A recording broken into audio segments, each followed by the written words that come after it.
직과대생 김용환은 암울했던 군사 독재 시절 정의와 양심의 편에 서서 싸우다 투옥돼 2년간 감옥 생활을 했다. 대학에서 제적된 후에는 5년간 노동 현장에서 노동자와 고락을 나누며 전기공사 기사 1급, 소방설비 기사 1급 등 6개의 자격증을 취득하기도 했다. 투옥과 제적 등으로 15년 만에 대학을 졸업한 김용환 의원은 치과의사가 되어 양심수 가족을 돌보기도 했다. 그의 소신과 개혁성은 지난 삶의 여정에 그대로 녹아있다. 누구보다도 서민의 고통을 잘 이해하는 김용환 의원. 그는 정치인은 소외되고 아픈 이들의 눈물을 닦아줘야 한다는 믿음을 가지고 생활정치, 체감정치, 국민과 함께하는 정치를 위해 노력하고 있다. 문학에 남다른 관심과 재능을 가진 김용환 의원은 암울했지만 열정적으로 살았던 지난 시절의 꿈과 아픔을 시와 산문으로 토해냈다. 감옥에서 회복의 못으로 시를 써내려가기 시작한 이후 시집과 동시집, 2권의 산문집을 냈다.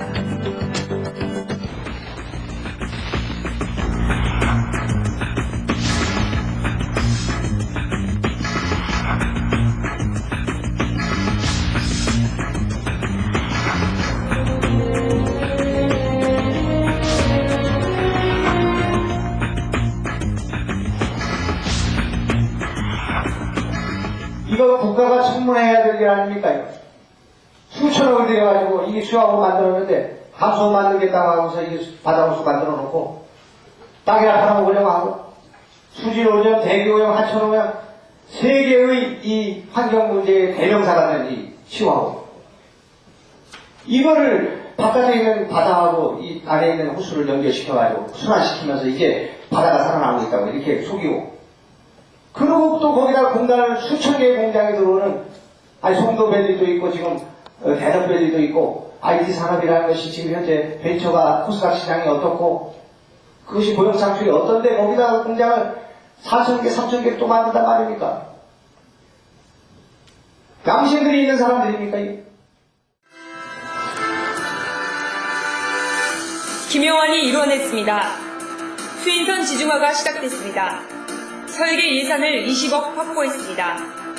4호선 전철을 안산역까지 58회 추가, 새벽 1시까지 연장 운행토록 했습니다. 일동과 한대안역 신도시를 연결하는 임시도로를 개통시켰습니다. 수리산 폭발물 처리장, 연천 포천 이전을 확정했습니다. 노인 정부화를 위한 사랑의 PC 기증을 시작했습니다.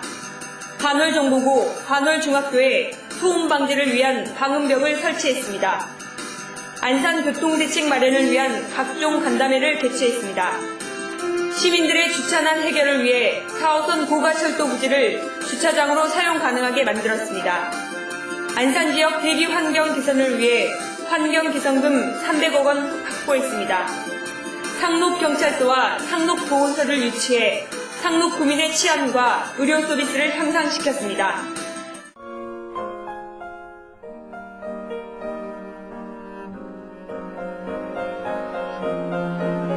경기도는 서울 한강 밑으로 있는 경기 남부 벨트를 중심으로 해서 소위 신기술과 전통산업을 결합하는 벨트를 실리콘밸리처럼 구상해 볼 필요가 있다는 것이고요. 오산 평택 우이로 화성 그 이후에 시와 반월공단 그리고 인천의 남동공단이요. 그리고 그 위에 강화 김포 이렇게 연결하면은 우리나라 최대의 중소기업 벨트가 구성이 되어 있습니다. 서해안 벨트가 되어 있는데요. 약 25,000개, 3만 개의 중소기업이 있거든요. 그 지사님 되게 아시죠? 네. 근데 그 기업들이 지금 경쟁력이 약화돼서 30% 이상이 지금 중국으로 제조업 설비를 이전하고 있고 산업이 공동화되고 있는 현상을 보이고 있거든요. 이 문제와 관련해서도 한민족 중소기업 벨트를 구상하는 큰 구상을 해볼 필요가 있다. 대통령은 떠나갔으나 우리가 민주주의를 위해서 싸운 빛나는 민주화의 전통은 가져가지 못했습니다. 대통령은 우리 곁을 떠나갔으나 우리가 민족의 화와 복위를 위해서 뿌린 땀과 눈물을 가져가지는 못했습니다. 여러분, 전세 정치인이 우리 당을 떠나갔으나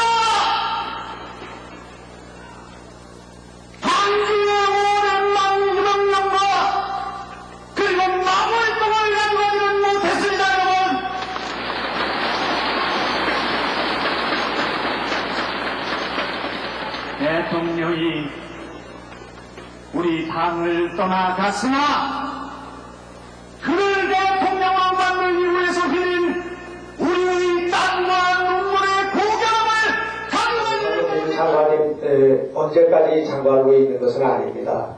노무현 대통령도 언제까지나 권력에 있는 것은 아닙니다. 우리가 지나고 나면 다 역사로 남는 것입니다.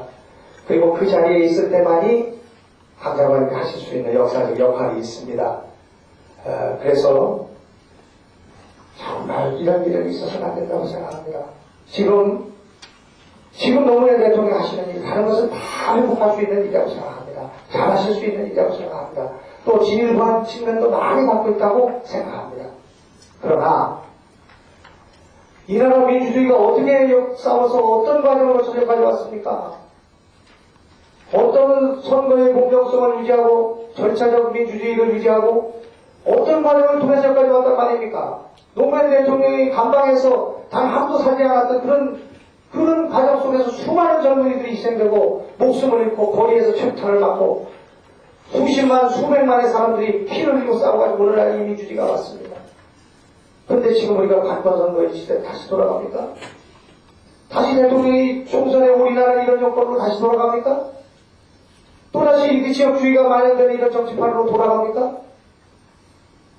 노 대통령이 하시는 말씀, 노 대통령이 가지고 있는 사고, 노 대통령이 가시는 관권선거, 거기에 따르는 장관님의 답변과 지금 검찰의 수사, 그거를 두고 이 나라 민주주의가 발전되고 완성될 대통령이 정말 여기까지 올바른 길을 살아오셨다고 한다면 오늘날 이 역사 속에서 저질러지고 있는 친관권 개입과 부정선거와 그리고 또 헐적인 선거 개입과 그리고 국민을 가까이 지정하는 이런 상황을 극복하는데 강건실 장관이 마침 우리 국민의 사랑도 받지만 또 노무현 대통령의 사랑을 받으시니까 직언하시고 정말 이러시면 안 된다고 말씀하셔야 됩니다.